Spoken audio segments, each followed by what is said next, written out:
M0FXB, welcome back to the channel. I'm here with M6LSJ in Cheddar, and we're downloading the latest firmware version 1.05 for the new ANYTONE 168 UV that does have the satellite feature. It's February 2025. So we've got our cable connected, our ANYTONE cable connected to the PC just there. The radio's turned on as normal, and we're going to hit the download at Bridgecom site here. This is Bridgecom. We have to say massive thank you to Bridgecom. They provide excellent service, really good value on their radios, and they train people if needed to use them. So I'm going to hit version V1.05. Now remember, before you start playing around with firmware, you want to make a backup. So load up your existing software and make a backup of your radio. So let's go straight to the download here. I'm going to extract it to a folder that I have named version 1.05. So just on the downloads, click it, click extract. I've already created the folder, and then find the folder, which is just here, called 105, and click OK. And that way you know you can find everything. And remember, when you download this file from Bridgecom, ultimately from ANYTONE, you've got drivers, but it says here you don't need a driver. Version firmware, going down here, icons, CPS, and sometimes you'll have Bluetooth. There's a base update there as well if you need it, and then you got some more programming guide as well. But anyway, so let's just open up the software. So here's the CPS here, like so. I'm going to try and read the radio now and save it now, to save me having to open up the software from the previous codeplug. Create desktop. So next, tick the box that says create desktop and then launch. And look, we're going to turn on GPS, Bluetooth and APRS as well. Right, there's the codeplug. Okay, keep it minimized at the moment. Let's see. Now I know that my COM is 17. So let's find that. Double check. So when you've got the cable plugged into the PC, right click, device manager, like so. Double click where it says ports, just here. And the number is, not seeing a COM port number, one sec. Okay, I just realized it's got you program using the USB-C, which is plugged in there where my finger is, just here. And then you double click where your COM port is. And now we're getting COM 27, which you can just see here. Look, COM 27 just there. So now we go back to the software that we opened. Okay, so we now go set COM 27, click OK, and we should be able to hopefully read. It might say no because it is the newer CPS. Oh, that's saving. We want to read first.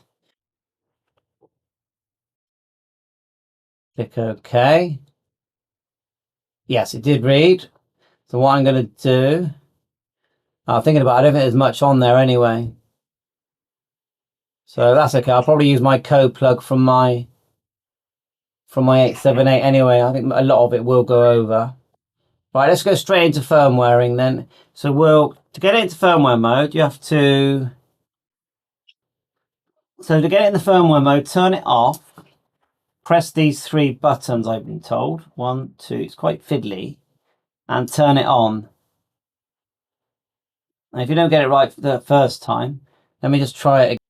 Right, just to be clear, to get it into update mode, you only press the two buttons between the PTT. Underneath the PTT, you do not press the PTT. So it's two buttons, and then the device is off at the moment, and you turn it on, and you get a black screen, and you get the red light flashing. If you get a white screen, it means you've got it into a different update mode, and that's not what we're doing in this video. So right, firmware mode there. And then we're going to go to Tools, Firmware Up and Icon Update, it says here. Let's just move my radio out of the way so you can see this really clear. So tools, firmware, then you get this small window open. And remember, you can't really brick this. If you get it wrong, you just do it again. I've never known one bricked. So click open, remember we created that folder called 105 just here, and then go to the firmware one just here, double click, and there it is. It's an SPI ends 123, double click that.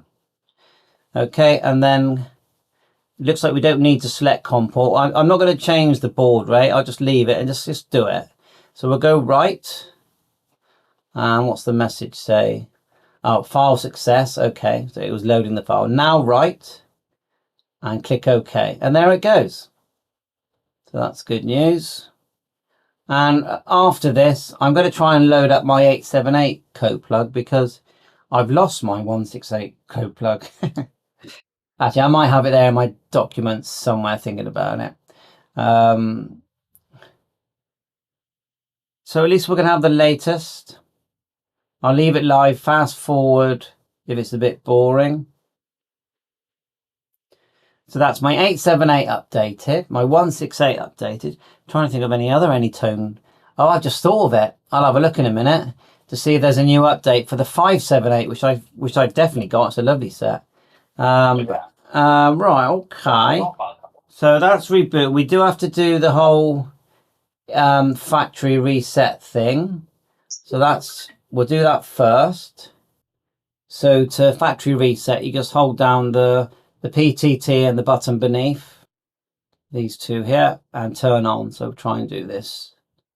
So turn it off. It's a lovely set, this 868, by the way. And turn it on. And you get the thing there to confirm, and then you can set the time if you want.